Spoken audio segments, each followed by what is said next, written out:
Hello my dear student, कैसे हैं आप। आशा करता हूँ बहुत ही प्रसन्न होंगे। कक्षा 9 के विद्यार्थियों के लिए एक इम्पॉर्टेंट क्वेश्चन है। काफ़ी दिनों के बाद आज चैनल पे मैं आया हूँ। देखिए, प्रश्न है कि एक समचतुर्भुज जिसकी भुजा 65 सेंटीमीटर है, उसका क्षेत्रफल 2016 सेंटीमीटर स्क्वायर है। हमें इस समचतुर्भुज के दोनों विकर्णों को ज्ञात करना है। तो आइए फ्रेंड्स, देखते हैं कैसे हम दोनों विकर्ण निकाल पाएंगे। इसके लिए सबसे पहले हम एक समचतुर्भुज निर्धारित कर लेते हैं, जो ये है।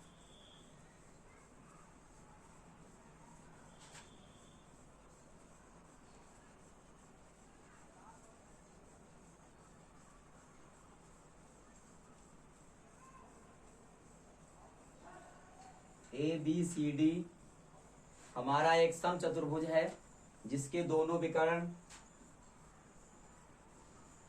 AC और BD हैं, जिनको क्रमशः हमने D1 व D2 नाम दे रखा है।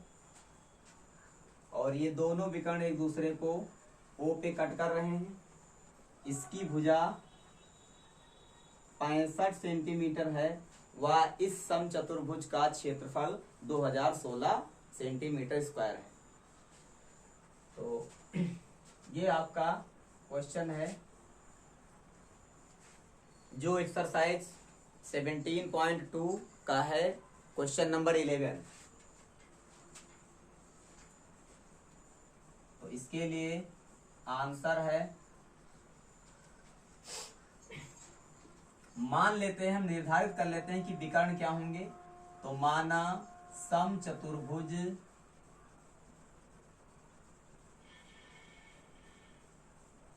ABCD के विकर्ण D1 व D2 हैं। दोनों विकर्ण जो D1 है D2 हमने निर्धारित कर लिए। अब जैसा कि हमको क्वेश्चन में दे रखा है कि इस समचतुर्भुज का क्षेत्रफल 2016 है, तो चूंकि समचतुर्भुज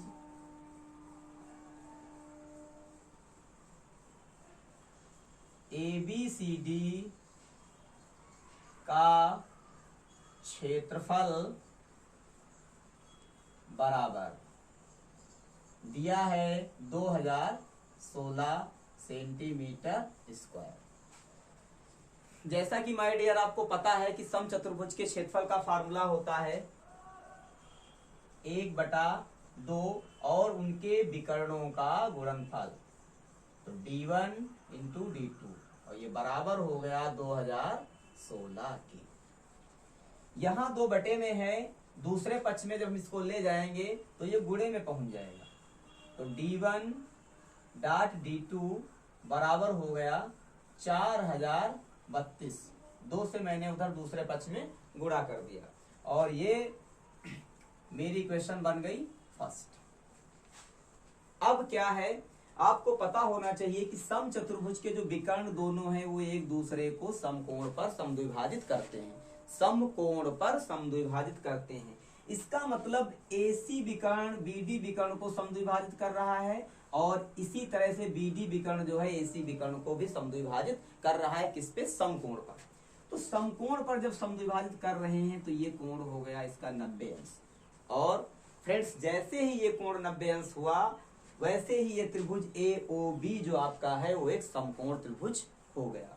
और समकोण त्रिभुज में जैसा कि आप देख रहे हैं, हमको इसकी एक भुजा अर्थात इसका कर्ण पता है, हमें आधार और लंब जो है क्लियर करना है।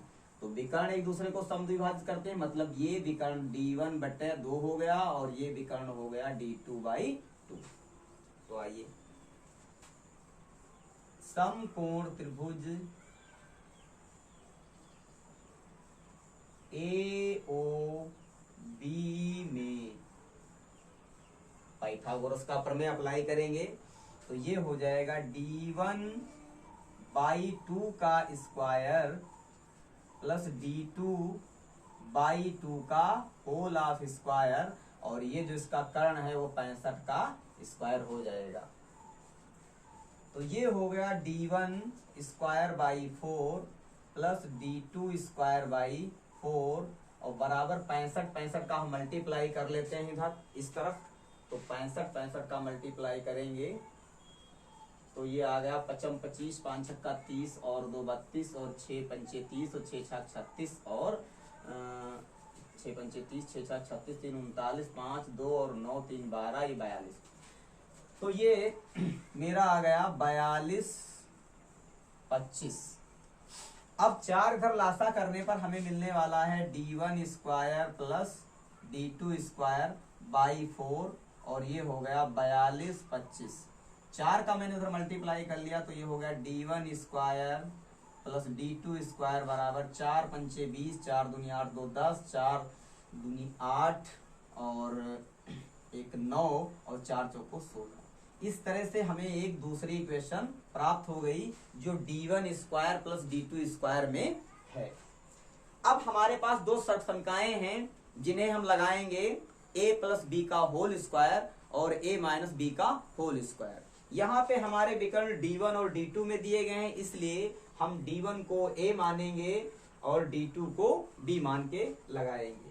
तो पहली षटसंख्या है हमारी d1 प्लस d2 का होल ऑफ स्क्वायर। तो यहां से हमें मिल रहा है d1 square plus d2 square plus 2 d1 and d2। अब मित्रों जैसा आप देख रहे हो समीकरण 1 और 2 के मान हम उठा करके यहाँ रख सकते हैं, हमें हमारे समीकरण बने हुए हैं। तो d1 प्लस d2 का मान दिया हुआ है आपका 16,900 और प्लस 2 गुणे d1 डॉट d2 का मान ऊपर मैंने लिख रखा है 4032। दोनों को मैंने उसको गुणा करके 16,900 में जोड़ना है हमें। तो ये हो गया 2 दूना 4 2 3 6 और 2 0 0 2 चौको 8। जोड़ने पर क्या आया, ये 4 हो गया 6 हो गया और 9 हो गया और 8 6 14 हो गया और ये कितना हो गया 24। तो ये हो गया d1 प्लस d2 और मैंने ये इधर स्क्वायर जो लगा था उसको रूट के रूप में इधर लगा लिया। अब इसका रूट निकालेंगे फ्रेंड्स तो हो जाएगा 158। तो इस तरह से d1 प्लस d2 हमारा 158 आ गया, जो समीकरण हमारी थर्ड बन गई। ये हमारी षटसंख्या थी d1 प्लस d2 में। अब जो है अगला एक और षटसंख्या हमारी जो लगनी है d1 माइनस d2 का होल ऑफ स्क्वायर। तो ये हो जाएगा d1 square plus d2 square minus के 2d1 d2। यहाँ पे d1 प्लस d2 की वैल्यू हमको पता है 16,900 और ये हमने वैल्यू पहले ही फर्स्ट वाले समीकरण के लिए प्रोसेस कर रखी है। कितनी है 80 64। तो हमने यहाँ पे 80 64 रख दिया। अब उसमें हमने 80 64 को जोड़ रखा था, यहाँ पे चिन्ह माइनस का, इसलिए 80 64 हमारा जो है घट जाएगा इससे। तो कितना आने वाला है अगली प्रोसेस इस तरह। तो ये हो गया d1 माइनस d2 बराबर 10 से 4 गया 6 और 9 से 6 गया 3, यहाँ 8 और 16 से 8 गया 8 और मैंने इस पे लगा रखा है ये मैंने रूट लगा लिया। तो ये हो गया d1 माइनस d2 बराबर, इसका वर्गमूल निकालेंगे फ्रेंड्स तो 94 आएगा और ये समीकरण हमारा बन गया 4। अब जैसा कि आप देख रहे हो हमारे पास d1 प्लस d2 बराबर दे रखा 158 मिल गया हमें और d1 माइनस d2 हमें 94 मिल चुका है। अब दो चर वाले रैखिक समीकरणों को हल करने के लिए दो समीकरणों की आवश्यकता होती है जो हमारे पास उपलब्ध हैं।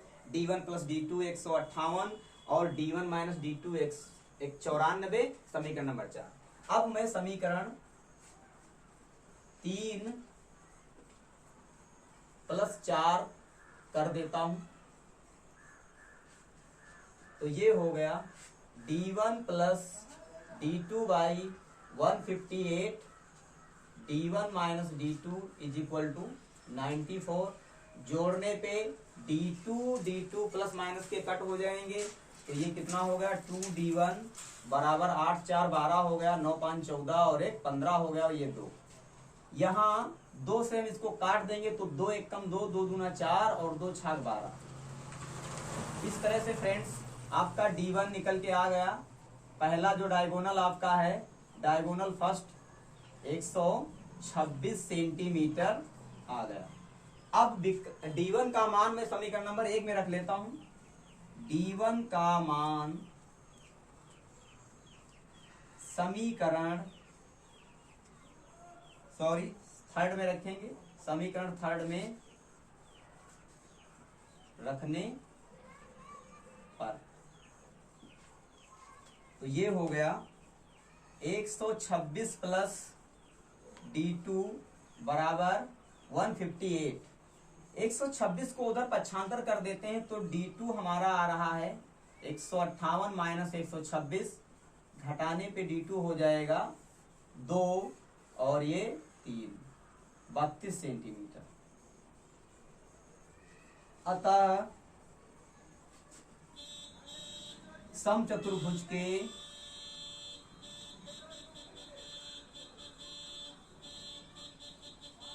समचतुर्भुज का